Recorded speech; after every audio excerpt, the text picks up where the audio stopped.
बेईमान है आज मौसम, आज मौसम आने वाला कोई,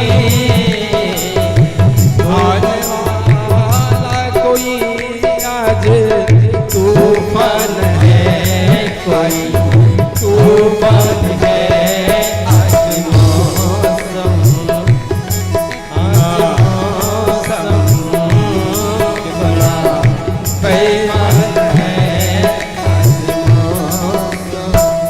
ऊपर वाले ने कहा तो चिंता मत कर, ऊपर वाले ने कहा, मैंने सामने ही हनुमान जी महाराज को प्रणाम किया और ऊपर हाथ जोड़ा, तो ऊपर वाले ने कहा ये मौसम तेरा ना कुछ कर सकेगा, तेरा कार्य कम निर्विघ्न पूर्णता की ओर रहेगा। तो आज तक तो भगवान की बड़ी कृपा है। और देखो मेरे सामने मेरी आहा प्यारी सी जनता बैठी है, भगवान की कृपा विशेष मैं कहता हूं, हर बार कहता हूं कि जिसके रक्षक है भगवान, कि जिसके रक्षक है भगवान, उसे कोई भैया मार नहीं सकता है? और जगन्नाथ का भक्त जगत से हार नहीं सकता। वास्तविकता में ये धौलपुर वाले दिल से कार्यक्रम करवाते हैं, दिल से। इसीलिए चाहे तूफान आए या बादल आए या वर्षा आए, तो आइए थोड़ा सा वो अब क्या करें, डिमांड हमारे भैया की अलग। क्यों भैया तुमने की थी किन सुबह, और नहीं कही हो तो मना कर दो।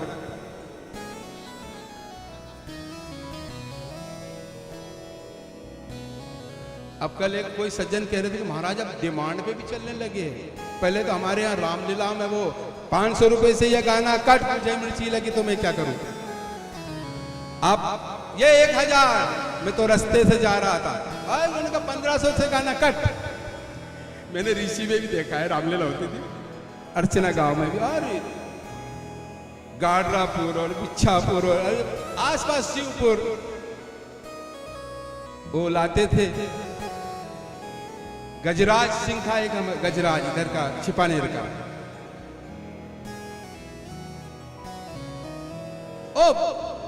उमने मूला के दूल्हो बनायो के दुनिया देखा करे। हो मैंने मूला के दूल्हा बनायो दुनिया देखा करे। हो मैंने मूला के बनायो दुनिया देखा करे।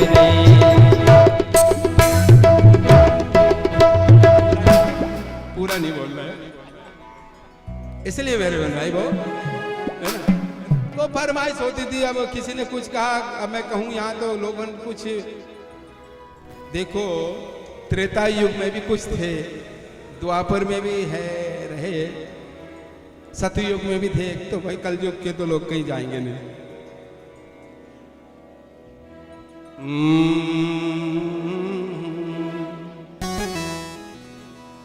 तुम्हारा अमुआ में आ गई बोर, तुम्हारी बात में तुम्हारा अमुआ में आ गई बोर, कोयल बोल हमारा अमुआ में आ गई बोर, कोयल बोल रही। तुम्हारा अमुआ में आ गई बोर, कोयल बोल रही। हमारा अमुआ में आ गई बोर, कोयल बोल रही। कोयल बोले पपीहा बोले, कोयल बोले पपीहा बोले, कोयल बोले पपीहा बोले, कोयल बोले पपीहा बोले ओ हमारा हृदय में उठ रही रोल कोयल बोले हमारा हृदय में उठ रही कोयल बोले हमारा हुआ में आ गई कोयल बोले हमारे अगुआ में आ गई कोयल बोले रही।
राधा जी आई न कृष्णा जी आए,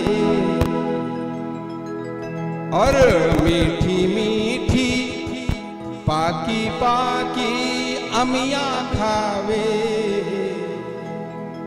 रामानंद का चुराए दिल चोर के कोयल बोले,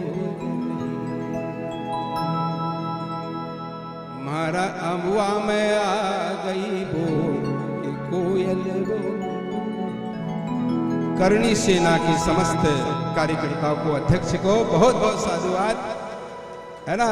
धर्म के लिए खड़े रहो, अड़े रहो, जय हो। मेरे धर्म प्रेमी सज्जनों, भाइयों, माताओं, ये जीवन का अलभ्य लाभ हम और आप सभी ले रहे हैं। ऋषियों की 88,000 ऋषियों की मंडली में एक वयोवृद्ध ज्ञानवृद्ध महापुरुष ने सूत जी से प्रश्न किया है।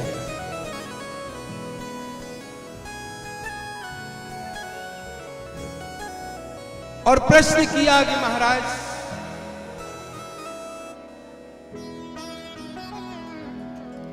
आसारे च संसारे,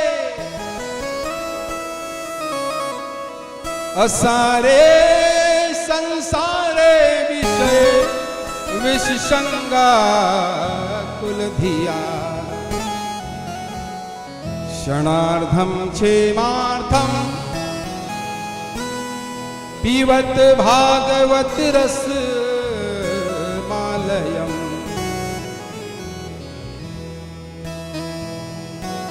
अज्ञानधांत ज्ञानधांत विध्वंस कोटि या सूर्य कोटि समप्रभा। आपका ज्ञान तो करोड़ों करोड़ों सूर्य के प्रकाश को जब मिला लिया जाए, एक किया जाए,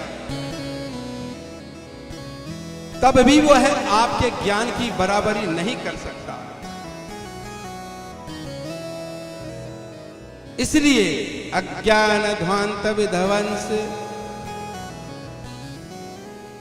हमारा जो अज्ञान है इसका विध्वंस, इसका विनाश कैसे हो। हमारे गढ़वाल में कहते हैं कि तेरी कूड़ी पांच पड़े।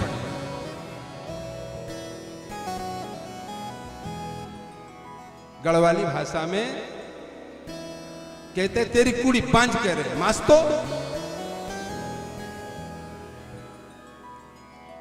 इसी तरह से हमारा अज्ञान का विनाश कैसे हो, इसका विस्फोटक कैसे हो।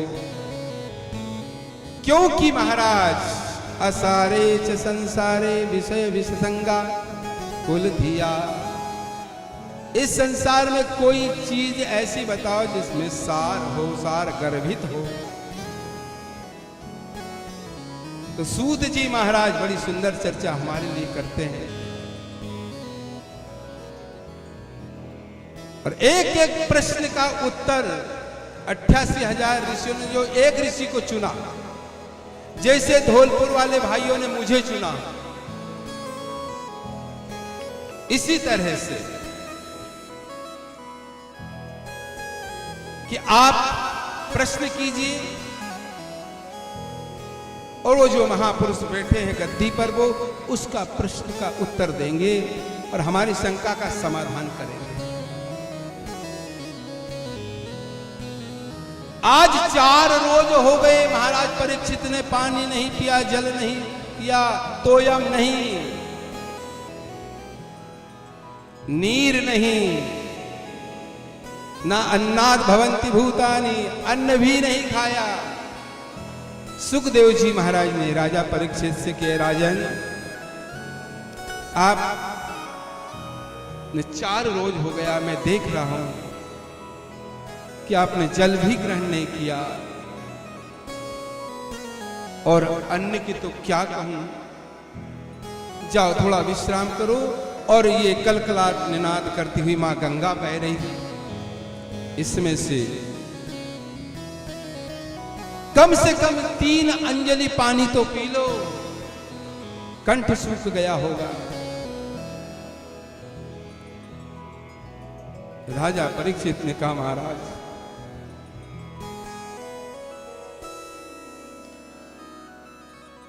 ये तो न जाने मैंने कितने जन्मों में खाया पिया, किंतु आप जैसे महापुरुष के मुखार बिंदु से जो अमृत तत्व बरस रहा है,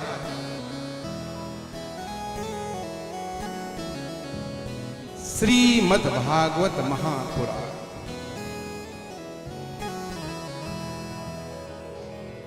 गोपियों ने भी इसे अमृत कहा है। तब कथा अमृतम तप्त जीवनम, ये कथा रूपी जो अमृत बरस रहा है,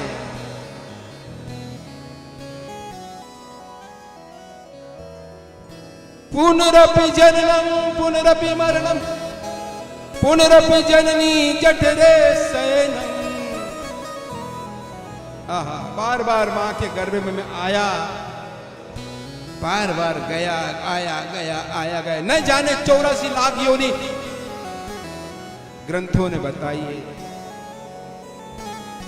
और मैं ये चाहता हूं, बहुत बढ़िया किया, बहुत अच्छा किया ऋषि कुमार ने मुझे जो श्राप दिया, मैं तो मोह माया में फंसा हुआ था। महाराज भूख और प्यास की बात मत करो, जो अमृत आप पिला रहे ये निरंतर मुझे पिलाइए, क्योंकि जीवन के केवल 7 दिन बाकी है बस। और इसकी कथा आप सब जानते हैं। ऐसे महापुरुष, इस देश का सम्राट जब श्रवण करने बैठा है, और हम लोग रात में उठ करके, वो वहां धौलपुर वाले भैया 10-12 खड़े हो गए, और मैं आया उधर से, मैंने कहा ऐसा करो, अरे राम नाम गंगा सुगम बही जाए, राम नाम गंगा सुगम बही जाए, कि जम को नहाए, जम को नहाए। ये गंगा बह रही है, सत्संग रूपी गंगा, इसमें कोई भाग्यशाली ही नहाने को आता है, और तो ये टेंट देखने आता है, माइक देखने आता है, न जाने क्या क्या देखने आता है। इसलिए मेरे बहन भाई, आप सब लोग धन्यवाद के पात्र हैं कि आप कथा में भगवान की कथा श्रवण करने आते हैं। और नहीं तो इसकी व्याख्या करूंगा, पर तब करूंगा, आज मेरा गला भी थोड़ा खराब हो रहा है, तो मैं अब सारा समय बचेगा तो बोलूंगा, नहीं तो नहीं बोलूंगा। समझदार को इशारा काफी। हमारी बहन जी 4:30 बजे तक भगवान की कथा या अपने भाव रामायण के रखेंगे, राधिका गौरी से।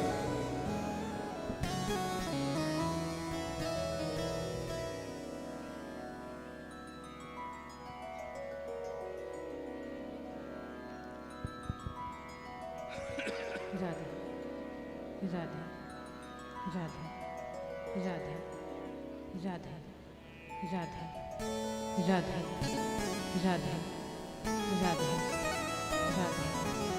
राधे राधे राधे राधे राधे।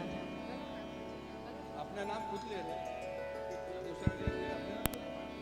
राम राम राम राम राम।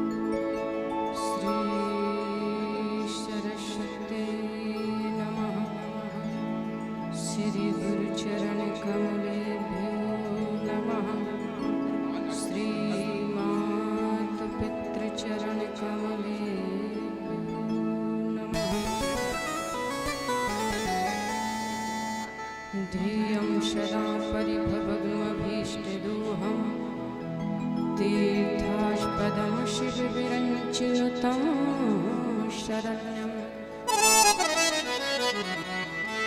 वृत्ताद्यहं प्रणतपालभवाब्धिभूतं वन्दे महापुरुषते चरणारविन्दम्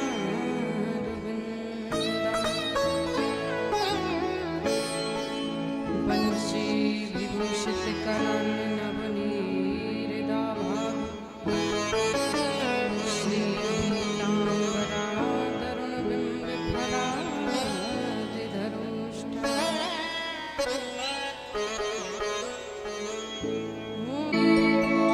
मैं आई तेरे द्वार श्री वृषभान की लाडली मेरी ओर निहार माना कि मैं गरीब हूँ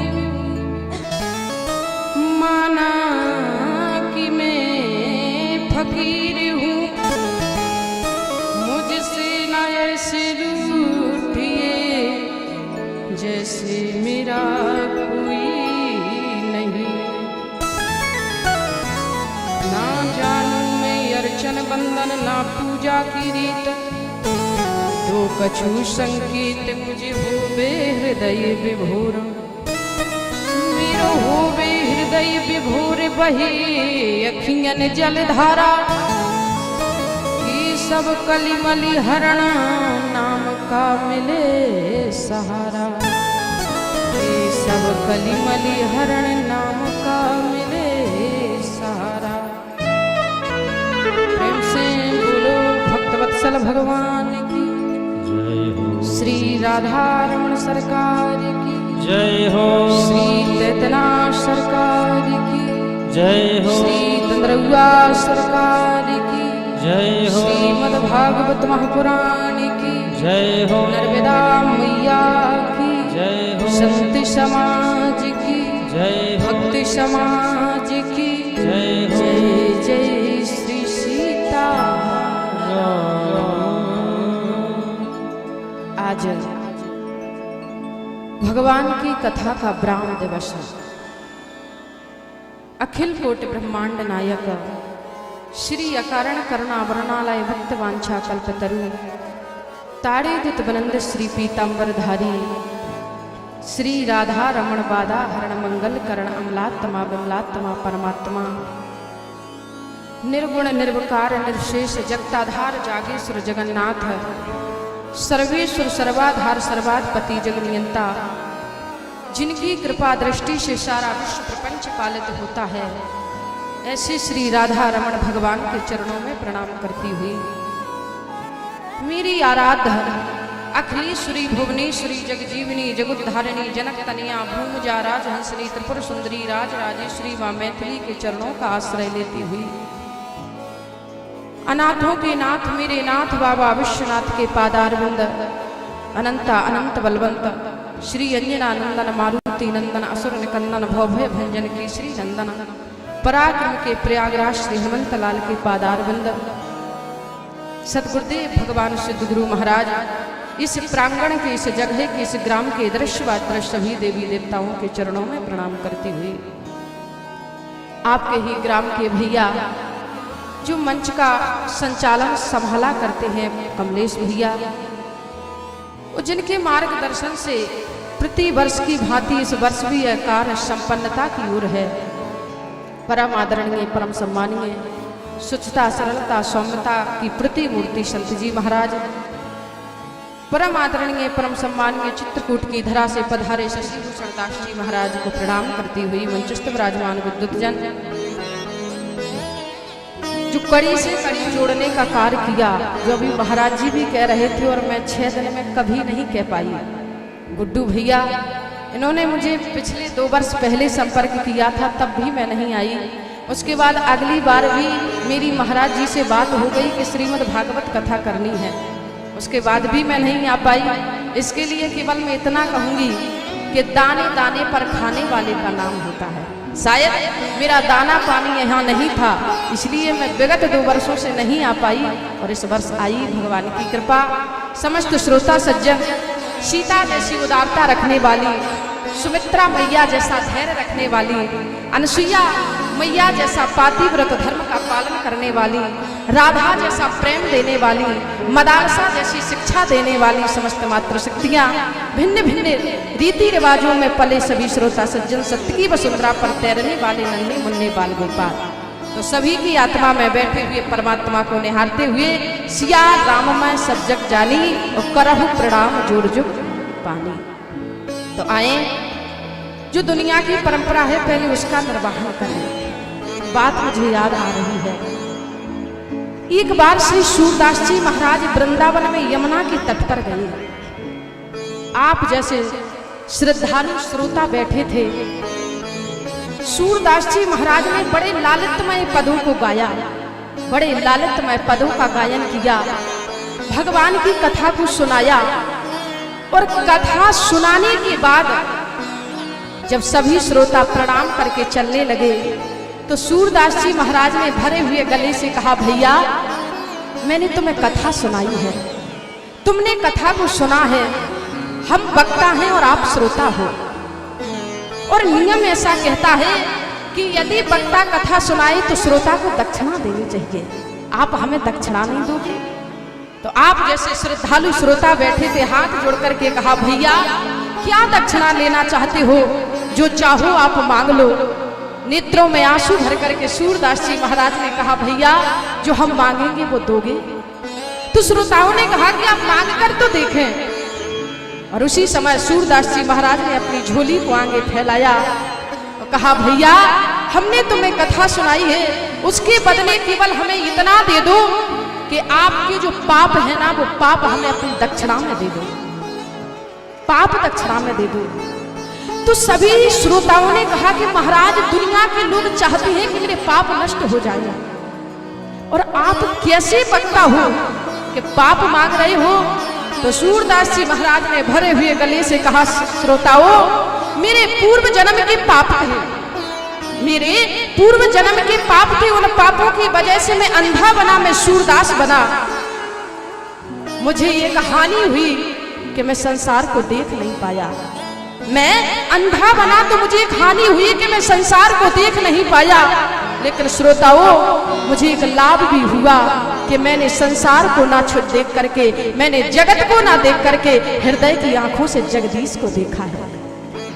इसलिए मैं कहा करती हूँ, ना घर छोड़ो ना हरि भूलो, ना घर छोड़ो ना हरि भूलो, कर्म कर जिंदगानी में, रहो दुनिया में तुम ऐसे जैसे कमल रहता है पानी में। तो सभी लोग हमारे साथ भगवान को याद करेंगे।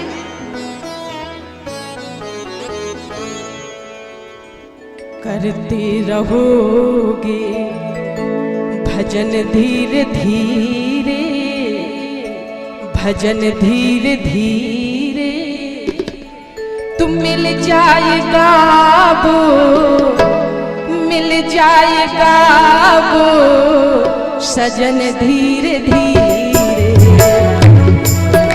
रहोगे भजन धीरे धीरे, भजन धीरे धीरे, तो मिल जाएगा सजन धीरे धीरे, तो मिल जाएगा सजन धीरे धीरे, करते रहो।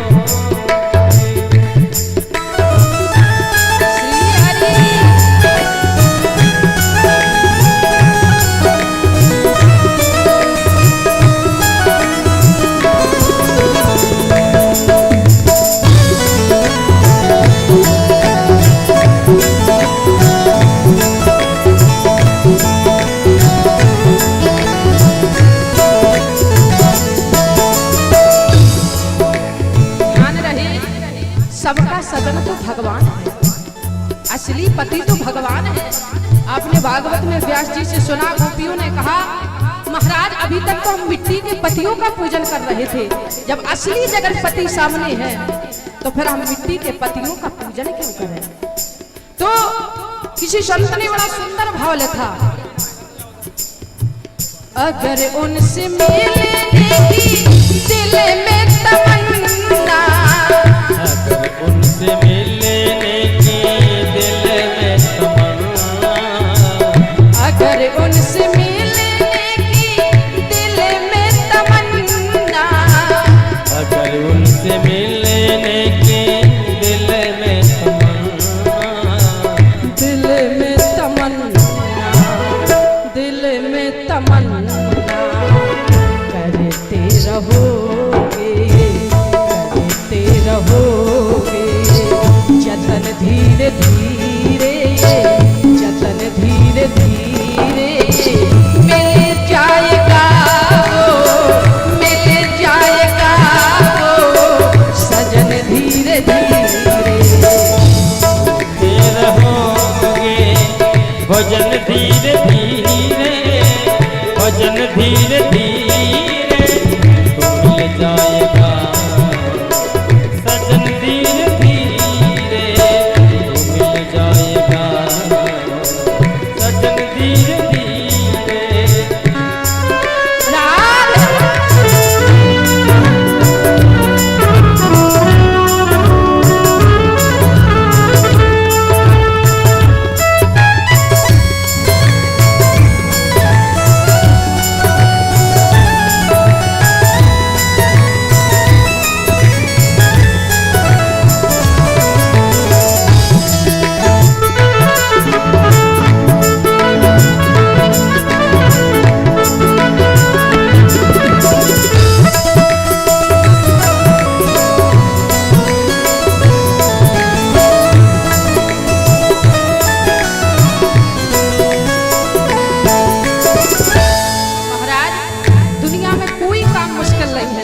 बशर्ते आप ईमानदारी से किसी काम को करें, चाहे वो भगवान को प्राप्त ही क्यों ना करना हो।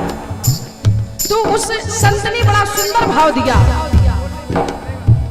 कोई काम दुनिया में मुश्किल नहीं है, कोई काम दुनिया में मुश्किल नहीं है, कोई काम दुनिया में असंभव नहीं है, कोई काम दुनिया में असंभव नहीं है, मुश्किल नहीं है, असंभव नहीं है, करते रहोगे, करते रहोगे, जतन धीरे धीरे, जतन धीरे धीरे, मिल जाएगा वो, मिल जाएगा वो, सजन धीरे धीरे, करते रहोगे, भजन धीरे धीरे, भजन धीरे धीरे, मिल जाएगा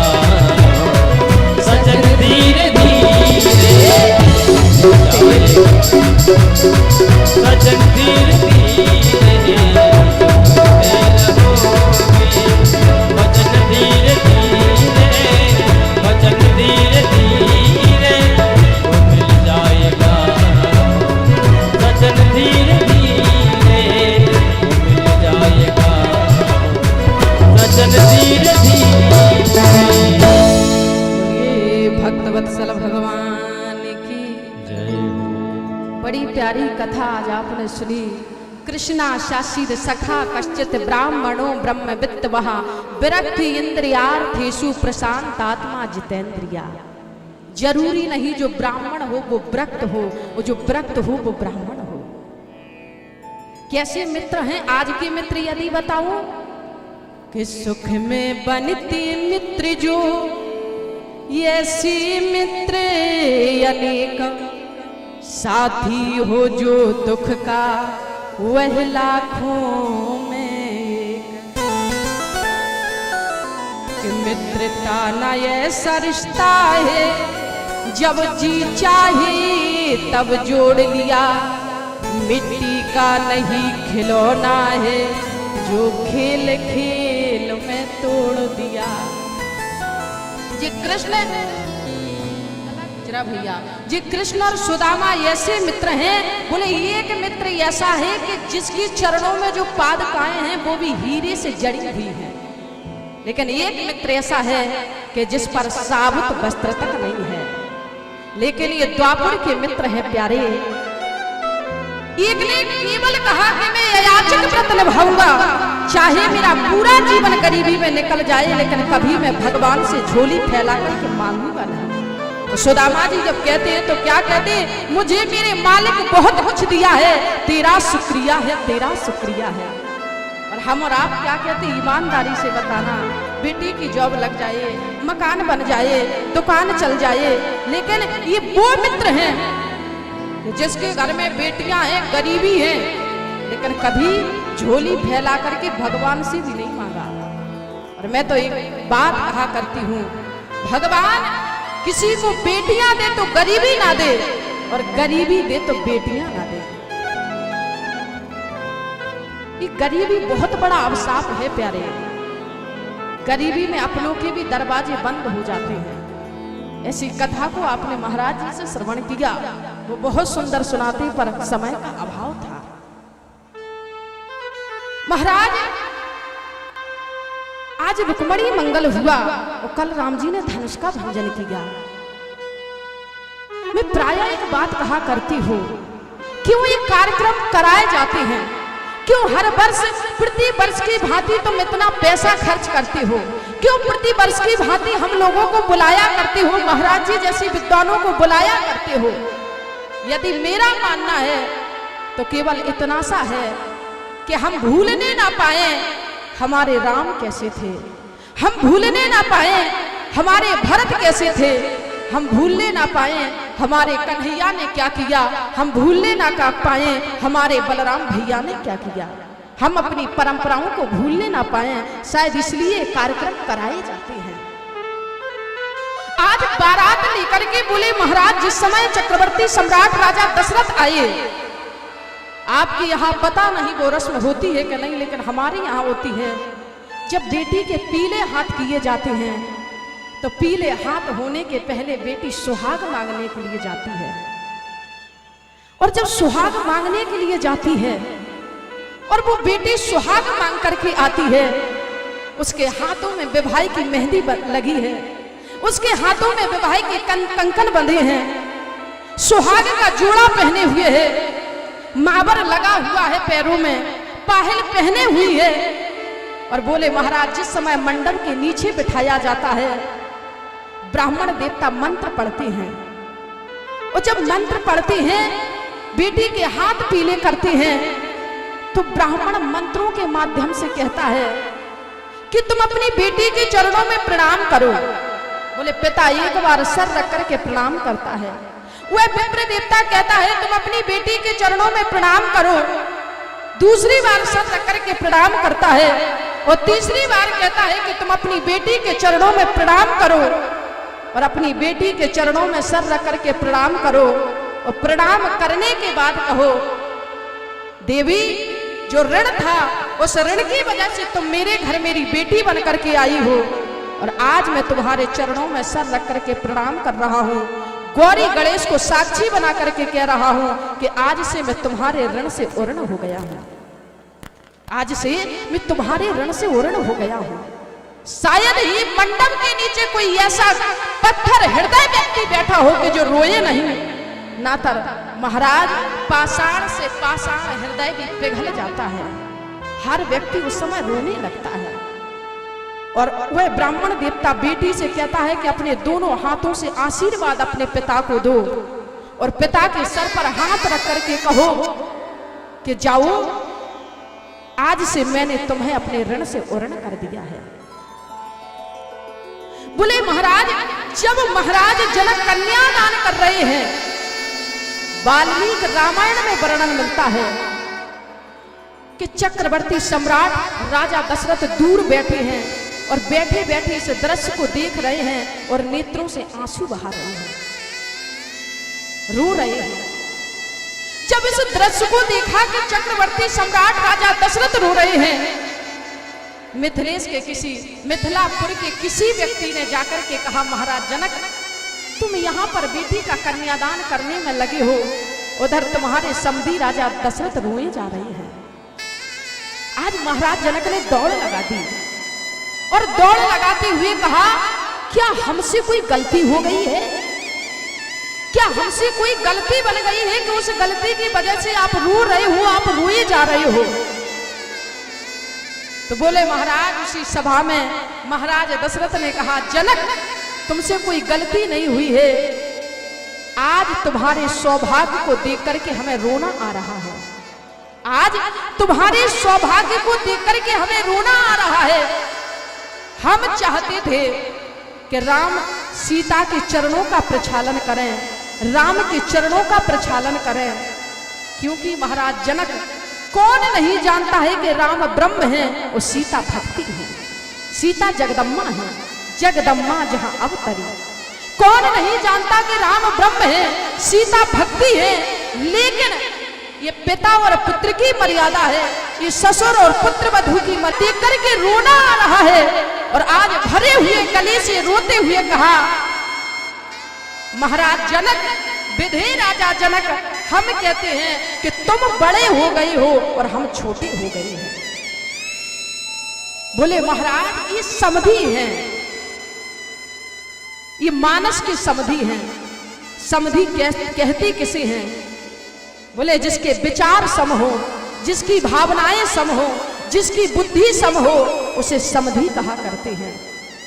लेकिन क्षमा करना, आज ना विचार सम है, ना भावनाएं सम है, ना बुद्धि सम है। अब तो समधी केवल दो आधार पर बनते हैं, या तो पैसों के आधार पर या फिर भाग्य के आधार पर। बोले महाराज, आज संबंध नहीं किया जाता है, आज सौदा किया जाता है। जहां सौदा पट जाए वही समधी बन जाए। लेकिन ये मानस के समधी है, जहां पर बोले महाराज सौदा नहीं, संबंध बनाए जा रहे हैं। और रोते हुए कह रहे हैं, आज आपके भाग्य को देख करके मुझे रोना आ रहा है। आप बड़े हो गए हो और मैं छोटा हो गया हूं। अनेक रस्में होती हैं। बोले महाराज, कन्यादान होता है। कन्यादान के बाद भगवान श्री राम और मैया सीता का पानी ग्रहण संस्कार होता है। और उसके बाद भगवान श्री राम मांग में सिंदूर भरते हैं। मांग में सिंदूर भरने का मतलब क्या होता है? महापुरुषों ने यहाँ पर भाव दिए हैं। बोले गौरी गणेश को साक्षी बना करके जब एक पति अपनी पत्नी की मांग में सिंदूर भरता है, तो वो गौरी गणेश को साक्षी बना करके कहता है अपनी पत्नी से कि देवी, हम गौरी गणेश को साक्षी बना कर कह रहे हैं, आज तक तुम्हारी मांगे तुम्हारे पिता से थी। जितनी भी मांगे थी वो तुम्हारे पिता से थी, लेकिन आज मैं गौरी गणेश को साक्षी बना करके कह रहा हूं, आज से तुम्हारी मांगे पिता से नहीं होंगी, तुम्हारी मांगे पति से होंगी। और महाराज, मांग सीधी भरी जाती है। मांग हमेशा सीधी भरी जाती है, टेढ़ी नहीं। इसलिए यदि टेढ़ी मांग करें तो कभी पूरी मत करो, लेकिन सीधी मांग करें तो पति का कर्तव्य होता है कि अपनी पत्नी की मांगों को पूरा करें। एक जगह हम कथा कह रही थी, तो महाराज जी जैसे संत थे और उन्होंने एक बड़ी प्यारी बात कही। बोले मांग भरने की सजा में कुछ इस तरह पा रहा हूं, मांग भरने की सजा में कुछ इस तरह पा रहा हूं कि उसकी मांग पूरी करते करते आज मांग कर खा रहा हूं। इसलिए मांग हमेशा सीधी पूरी की जाती है, टेढ़ी नहीं। राम सिए सिर सेंदूर देहि। बोले महाराज, मांग में सिंदूर भरा, समय का अभाव है। आज वो समय आया कि महाराज जनक को विदा करना है। 6 महीने तक बारात रुकी। संत ऐसा कहते हैं, साधक ऐसा कहते हैं, महापुरुष ऐसा कहते हैं कि 6 महीने तक बारात रुकी। लेकिन मानस में ऐसा वर्णन नहीं आया कि 6 महीने कुछ दिन बारात रुकी। बोले महाराज, 6 महीने तक बारात रुकी। रोज कमला की नदी में स्नान करने के लिए जाते हैं, और स्नान करने के बाद जब आते हैं तो आज चक्रवर्ती सम्राट राजा दशरथ सोचते हैं कि शायद महाराज जनक हमें विदा करेंगे, लेकिन महाराज जनक कुछ नहीं कहते। बोले महाराज, फिर प्रातः काल होता है, फिर विदा करने के लिए जाते हैं, और कमला की नदी के तट पर कहते हैं चक्रवर्ती सम्राट राजा दशरथ महाराज जनक से कि महाराज इतने दिन हो गए हैं, अब मुझे विदा करो, मैं जाना चाहता हूं। तो हाथ जोड़ करके आग्रह करके कहते हैं कि थोड़े दिन और रुक जाओ, उसके बाद आप चले जाना। ऐसे करते करते बोले महाराज 6 महीने का समय हो गया। गोस्वामी ने लिखा, बोले आज बोले चक्रवर्ती सम्राट राजा दशरथ ने गुरुदेव वशिष्ठ से कहा को गुरुदेव कितने दिन हो गए हैं, जनक जाने नहीं दे रहे, कैसे चला जाए। कौशल्या भी प्रतीक्षा कर रही होगी, कैकेयी भी प्रतीक्षा कर रही होगी और सुमित्रा भी प्रतीक्षा कर रही होगी। तो कहा कि आज तुम विदा मिथिलेश से नहीं मांगोगे, आज तो विदा मांगेंगे भगवान श्री राम और सुनैना से। गोस्वामी ने लिखा कि रामो विदा मांगत कर जोरी, विदा मांगत कर जोरी,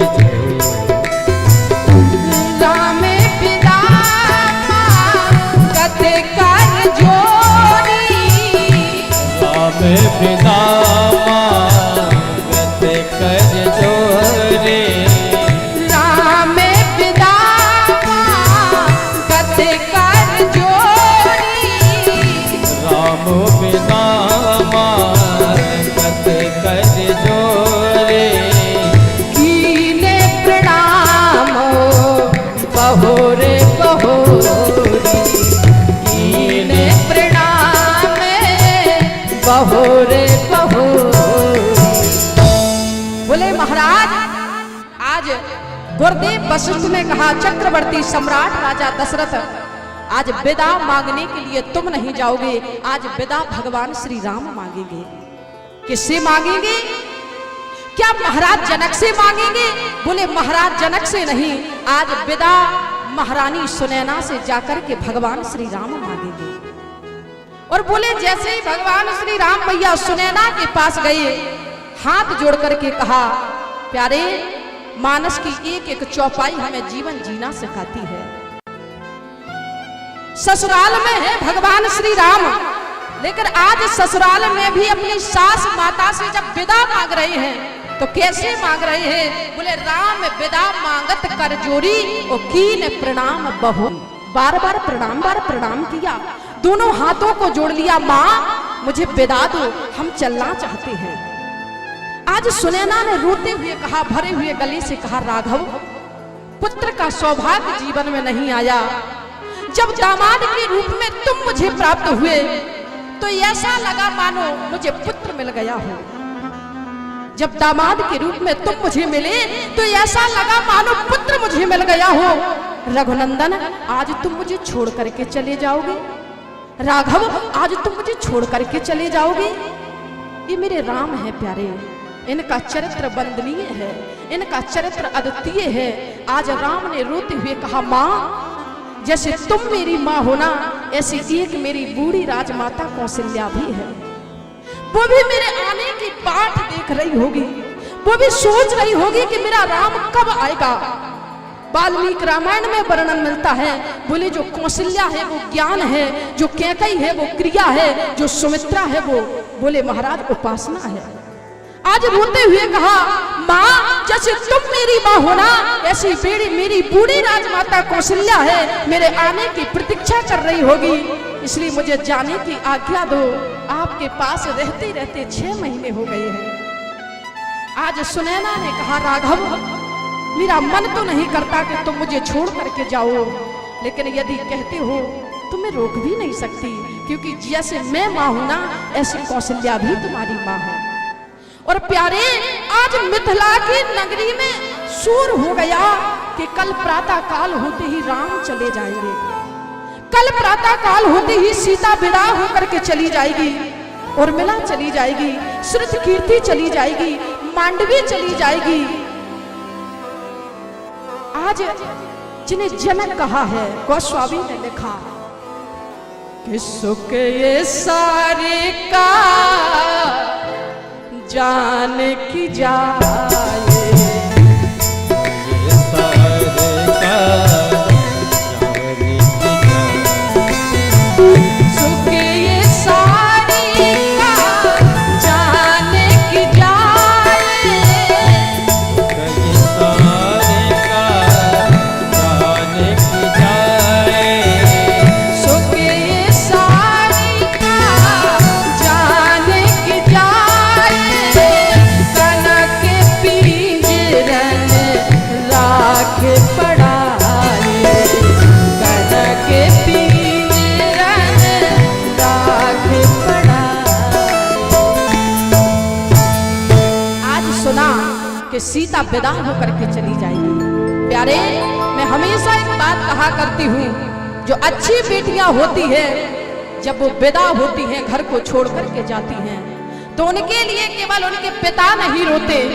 जो अच्छी बेटियां होती हैं घर को छोड़ करके जाती हैं, उनके लिए केवल उनकी माँ नहीं रोती। जो अच्छी बेटियां होती हैं घर को छोड़ करके जाती हैं, उनके लिए केवल चाचा और चाची नहीं रोते। जो अच्छी बेटियां होती हैं घर को छोड़ करके जाती हैं, उनके लिए केवल ताऊ और ताई नहीं रोते। जो अच्छी बेटियां होती हैं घर को छोड़ करके जाती हैं, उनके लिए केवल मोहल्ला नहीं रोता। जो अच्छी बेटियां होती हैं उनके लिए पूरा ग्राम रोता है कि कभी किसी से लड़ाई नहीं की, कभी किसी से कटु बात नहीं बोले।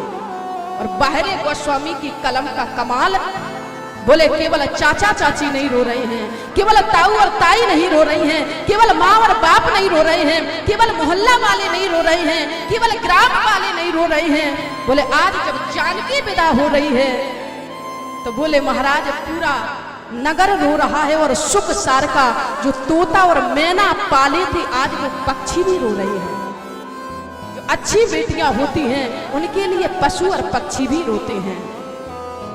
आज जनक आए, जब जनक ने देखा कि सीए बिलोक धीरता भागी रही कहावत परम विरागी।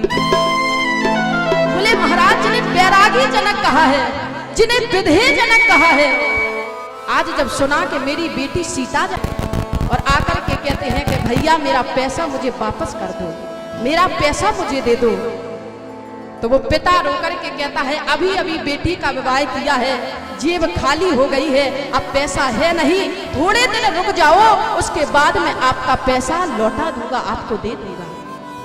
अभी तक पैसा कहां से आया? बोले जेब भरी रही, कितना पैसा दिया, बेटी को विदा किया, लेकिन जब बेटी चली गई तो लक्ष्मी चली गई। और अनुभव कर लेना, खुशियां लेकर के बेटी आती है, जितनी खुशी बेटे वाले की यहाँ नहीं होती जितनी बेटी वाली की यहाँ होती। कब तक? जब तक बेटी विदा ना हो जाए। और जैसे ही बेटी विदा हो जाए फिर बेटी वाले की यहाँ मातम सा छा जाता है और बेटे वाले के घर में खुशियों की लहर दौड़ जाती है।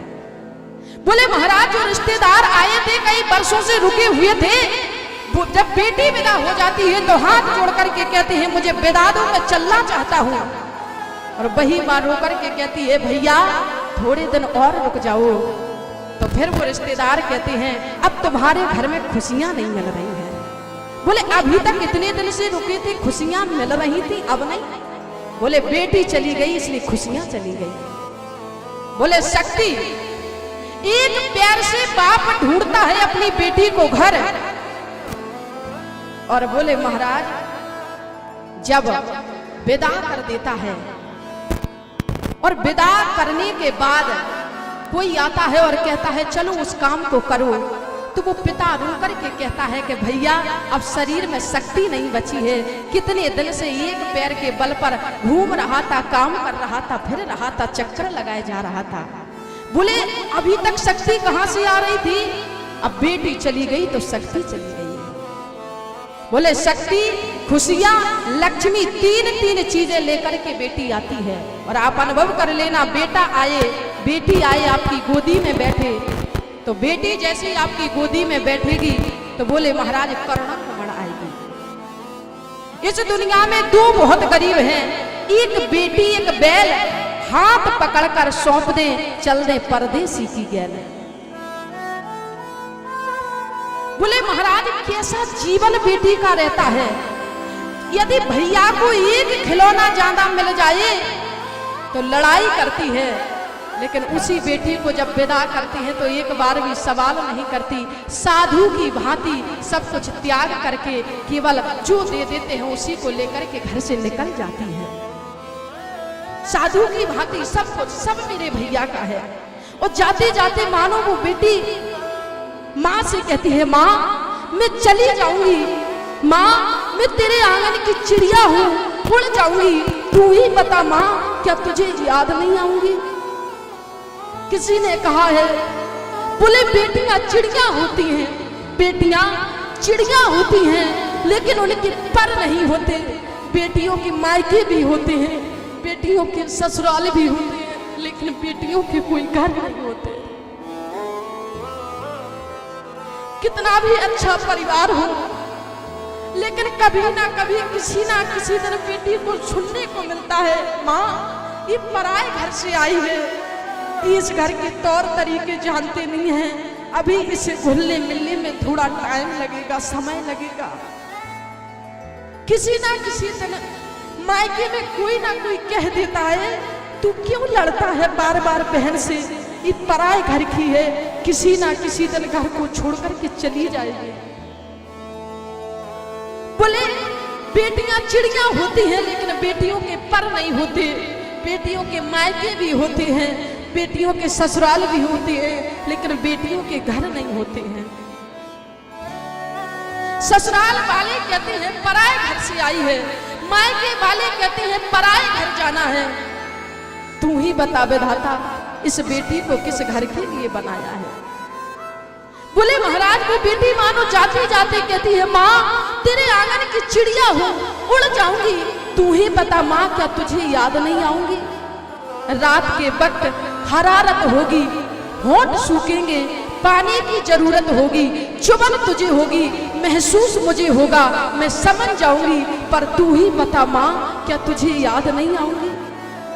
कोई कपड़ा अगर फट जाएगा, सिलना तुम चाहोगी, धुंधली आंखों से सुई में धागा न पिरो पाओगी, चुभन तुम्हें होगी, महसूस मुझे होगा, मैं समझ जाऊंगी, पर तू ही बता माँ क्या तुझे याद नहीं आऊंगी। बोले महाराज विदे राजा जनक आज जिस समय चक्रवर्ती सम्राट राजा दशरथ के पास आते हैं, पता नहीं, वैसे हमारे यहाँ तो परंपरा यह है कि देने वाला सीना तान करके देता है, लेकिन पता नहीं कहाँ क्या हुआ कि एक पिता दहेज भी देता है, एक पिता बेटी भी देता है और झुक करके भी देता है। दे दिया घर का दिया, घर भी सूना कर दिया, फिर भी कहते क्या दिया। बोले महाराज आप अपने सर की पगड़ी जिस समय महाराज जनक ने चक्रवर्ती सम्राट राजा दशरथ के चरणों में रखनी चाहिए, आज जैसे ही पगड़ी को रखना चाहा, महाराज दशरथ ने कहा महाराज आप देने वाले हो, मैं लेने वाला हूं। देने वाले के हाथ ऊपर होते हैं, लेने वाले के हाथ नीचे होते हैं। देने वाला बड़ा होता है, लेने वाला छोटा होता है। आपने दिया ही दिया है, हमने लिया ही लिया है। आपने तो मेरी झोली में 4-4 रत्न डाल दिए हैं।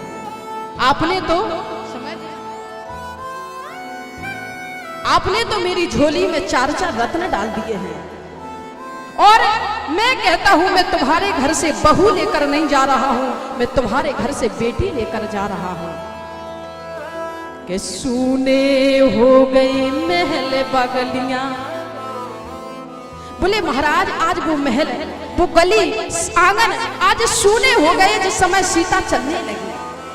जाते जाते सुनैना ने शिक्षा दी और गोस्वामी ने लिखा कि सास ससुर गुरु सेवा कर,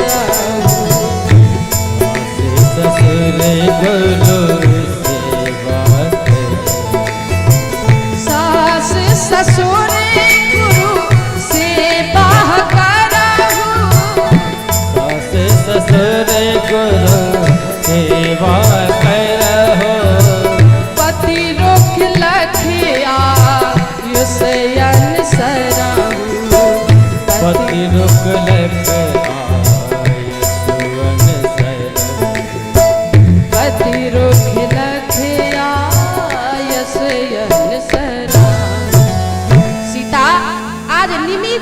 सारे परंपराएं लेकर के आज रघुकुल में जा रही हो, मर्यादा का ध्यान रखना।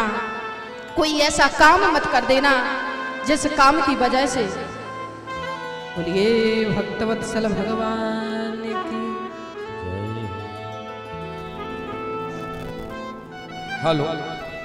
हाँ देखिए, हमारे माननीय विधायक जी, पूर्व विधायक जी का बहुत बहुत स्वागत, वंदन अभिनंदन। कहते हैं कि हल्दी है, चंदन है, रिश्तों का बंधन है।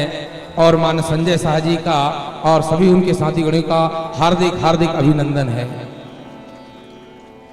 मैं हमारे यजमान जी से निवेदन करूंगा कि वो हमारे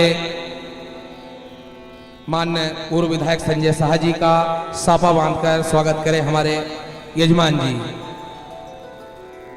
और उनके साथ में पधारे हुए हमारे कर्ताना मंडल के अध्यक्ष सुनील जी डूडी, मंडल अध्यक्ष, उनका भी स्वागत करें।